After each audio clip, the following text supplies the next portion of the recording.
Okay, so today we're diving into the world of AI, but not Silicon Valley this time. We're going to Angola. And all of this is coming from the LinkedIn of someone named Jorge Clemente. Yeah, using someone's online presence. I mean, it really is kind of fascinating, right? It's like a, a really raw, unfiltered look at how AI is being used, what's happening on the ground. And Jorge is all in on AI. He's sharing constantly insights, discoveries, even calls himself a visionary on his profile, which, I mean, talk about Yeah, confidence. definitely build. I mean, you have to kind of admire it, right? I think that's something you see with a lot of these early AI adopters. Yeah. That boldness. They see the Yeah. potential.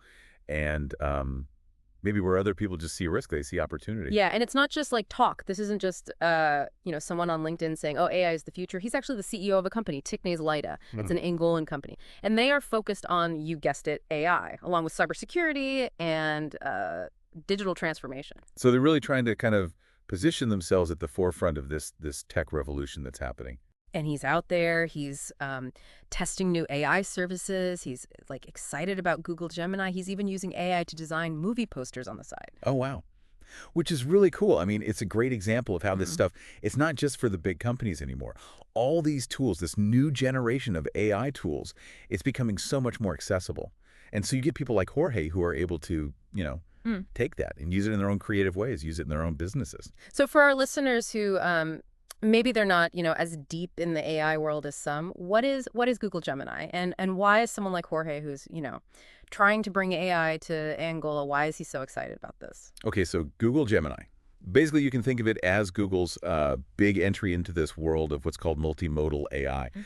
And what that means is essentially that it's an AI that can understand and generate content, not just text, but images, code, all these different things. So instead of like we're used to typing into a search bar, you could be having like an actual conversation with AI, showing it pictures, maybe even sketching out ideas. Exactly, exactly. And I think you can see why, especially for a country like Angola, Mm-hmm. which, you know, they're still early in their kind of digital journey. But to be able to have access to technology like that, that is so intuitive and frankly can help overcome language barriers and things like that. I mean, that's huge. Yeah, it's like they can leapfrog over all of those steps in between and go straight to the front of the line. So I've got Jorge, our self-proclaimed visionary. He's running his AI company. He's very plugged into the global AI community. But I mean, he didn't just kind of appear out of nowhere, right? There's got to be more to his story. Like, where's this drive coming from? Yeah, you can really see it in his posts. It's like he's on a mission, to really bring Angola into the AI age. Like he sees the potential, but he also sees how far behind they are. Yeah, and he even says it sometimes. Like, Yeah. no, he doesn't shy away from that. He seems almost frustrated at times. Well, I mean, can you blame him? If you imagine seeing this technology that could do so much, revolutionize industries, help people in so many ways, Mm. and it's not being adopted. It's just sitting there. But he's not just, complaining on LinkedIn. No, he's out there doing things. Like, did you see the part about the App Store? Oh, yeah, yeah. The Angola's first Android app store, And he built it using AI. which, wow, It's impressive. right? I mean, that's a huge undertaking. Yeah, that's not like a weekend project. No, no, no. That's a statement. Like Yeah, he's putting his money where his mouth is, yeah. showing that it can be done. And that to me, that says a lot about how he sees this whole thing. Yep.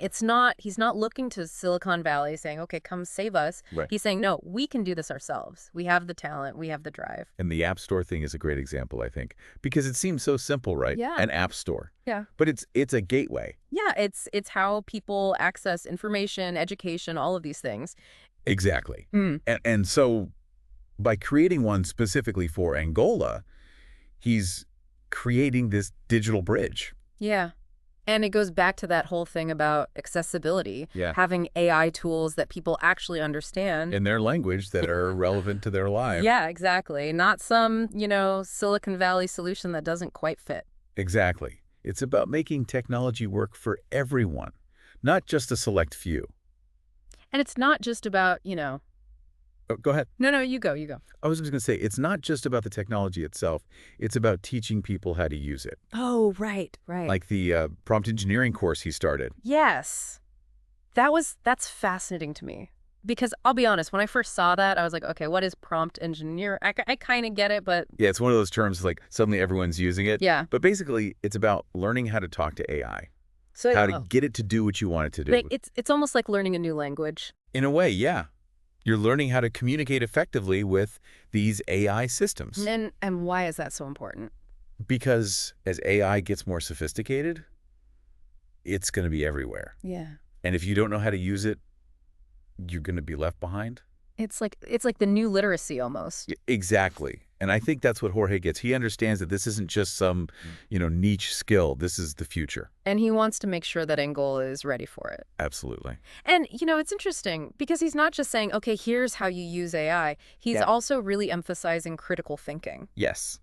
It's so So, important. like, he was talking about the data on internet penetration rates in Angola Yeah. and how it's not accurate. Yeah, he was calling out some of the discrepancies he found. Yeah, and to me that's huge Yeah. because it's not just about blindly adopting technology. It's about questioning it, Yes. understanding it, being critical. He's fostering that, He's really like building a culture of inquiry. which is amazing because, we see it all the time, right? People just accepting whatever technology throws at them. Oh, absolutely. But he's saying, no, you need to think for yourselves. You need to be able to evaluate this stuff. And that's crucial because AI is the tool. Right. It can be used for good or bad. And I think that's something he really understands. Yeah. Like, he's not naive about the potential downsides. He's not shying away from the ethical questions. Yeah, it's refreshing, honestly. It is. So we've talked a lot about Jorge's individual efforts, but he's also running this company, Ticnes. What are they doing as a company to kind of advance this vision? Well, it's interesting, right? Because you can see his passion in everything they do. Yeah. Like they're not just some faceless corporation. They have a personality. Yeah, it's like an extension of him almost. Exactly. So they're not just talking about this stuff. They're actually out there doing things. Oh, yeah, they're doing the work. Mhm. Well, for starters, they're doing a lot of research. Like they're conducting surveys on AI use in Angola. Okay, so they're trying to get a sense of where things stand. Exactly. What are the barriers to adoption? What are the opportunities? We're gathering data. Yeah, they're not just guessing. They want to make informed decisions. Which is, that's how it should be, right? Exactly. But they're not just keeping that data to themselves. Right. They're going to conferences.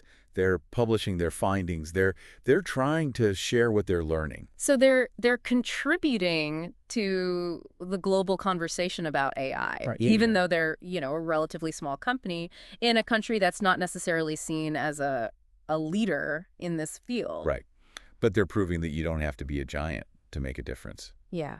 And they're also doing a lot of education and outreach. Oh, yeah, that's a big part of what they do. Which makes sense, right? Because if you want people to embrace AI, they need to understand it. Yeah. They need to see how it can benefit them. It's about building trust. Exactly. So, okay, they're doing research, they're going to conferences, they're educating the public, but are they actually building any AI solutions? That's the million-dollar question, right? Yeah. And unfortunately, their LinkedIn doesn't give us all the details. Yeah, I guess they got to keep some things under wraps. Right. But there's one thing that really caught my eye. What's that?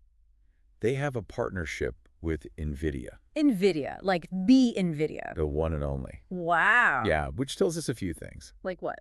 Well, first of all, NVIDIA doesn't partner with just anyone. Right. These guys are serious players of the AI world. Yeah, they're the big leagues. Exactly. So for Ticnes to be on their radar, Yeah. that says something about the quality of their work. Yeah, it says they're legit. Exactly. And what does that partnership entail? Well, we don't know the specifics, Okay. but it likely involves some pretty cutting-edge stuff. Like what kind of stuff? Well, NVIDIA is known for its hardware and software for AI. So it could be anything from machine learning to deep learning, maybe even some really advanced stuff like hardware acceleration. Wow, so they're not messing around. No, they're not. It's kind of mind-blowing when you think about it. This small company in Angola Yeah. partnered with one of the biggest names in AI. It's a real David and Goliath story. And it really shows you what's possible when you have the vision and the drive. Absolutely. Like, they're not limited by their location or their size. And a lot of that comes down to leadership, right? Yeah. Jorge has built something special there. It seems like it. He's created a culture of innovation, a place where people feel empowered to push boundaries. And they're doing it ethically, Yes, with a focus on social responsibility. which is so important. Yeah. Because technology, without ethics. It's a dangerous thing. It is. And they seem to get that. They do? It's really inspiring. It's funny. You think about AI, and you think, like, Silicon Valley, big tech companies. But here we have this company in Angola really pushing the boundaries. It's amazing, isn't it? Like, it really challenges your assumptions about where innovation happens. Yeah, and it all comes back to, Jorge had this vision, and he just went for it. Didn't wait for anyone's permission. He saw an opportunity, and he seized it. And he's doing it in a way that's, I don't know, it's refreshing. Yeah, it's not just about the technology for him. It's about the people. Yeah, it's about using AI to empower others, to create opportunities. To make a real difference in people's lives. So as we kind of wrap up this deep dive, Yeah. what are some of the key takeaways? What do you hope our listeners are thinking about?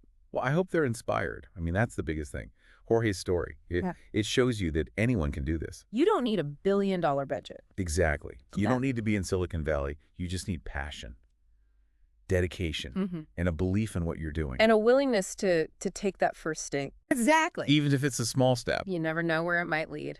And I think the other takeaway is this whole idea of AI for good. Oh, absolutely. It's not just about, automating jobs or whatever. It's about solving real problems. Making the world a better place. And that's what Jorge gets. He understands the power of this technology. And he's using it responsibly. Yes. It's really something. It is.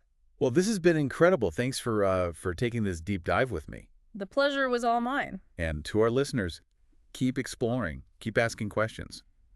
And who knows, maybe you'll be the next Jorge Clemente. You never know. Until next time.